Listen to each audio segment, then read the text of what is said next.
Memorial Day is always a day where pain and pride are mixed together. We all know it sitting here. Jill and I know it. Today's the day our son died. And folks, for those who have lost a loved one in the service of our country, if your loved one is missing or unaccounted for, I know the ceremonies reopen that black hole in the center of your chest that just pulls you in. Days like this bring back before your eyes their smile and their laugh.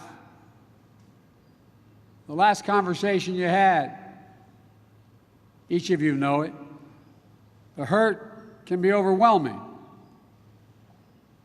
But for so many of you, as is with Jill and me, the hurt is wrapped around the knowledge that your loved one was part of something bigger than any of us. They chose a life of purpose.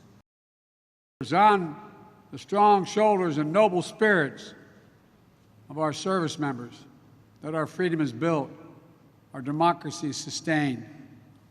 And in this moment, when a war of aggression is once more being waged by Russia to snuff out the freedom, the democracy, the very culture and identity of neighboring Ukraine, we see so clearly all that's at stake. Freedom has never been free. Democracy has always required champions. Today, in the perennial struggle for democracy and freedom, Ukraine and its people are on the front lines fighting to save their nation. But their fight is part of a larger fight that unites all people. There's a fight that so many of the patriots whose eternal rest is here in these hallowed grounds were part of. A battle between democracy and autocracy, between liberty and repression, between appetites and ambition of a few who forever seek to dominate the lives and liberties of many.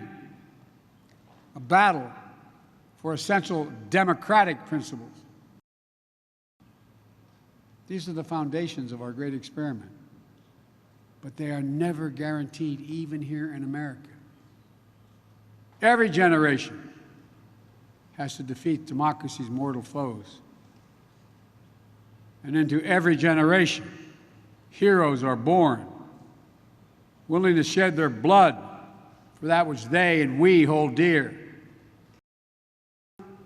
Today we remember and we reaffirm freedom is worth the sacrifice. Democracy is not perfect. It's never been good, perfect. But it's worth fighting for. If necessary, worth dying for. It's more than just our form of government. It is part of the very soul of America, the soul of America. Our democracy is how we endure through every challenge, overcome every obstacle we faced through the last 246 years of self-government, and how we've come back stronger than before. We must never walk away from that. We must never betray the lives laid down to make our nation a beacon to the world, a citadel of liberty and justice for everybody. This is the mission of our time. Our memorial to them must not be just a day when we pause and pray. It must be a daily commitment to act, to come together, to be worthy of the price that was paid. May God bring comfort to all those who mourn. May God bless our Gold Star families and survivors. And please, God, protect our troops. God bless America and all of you. Thank you.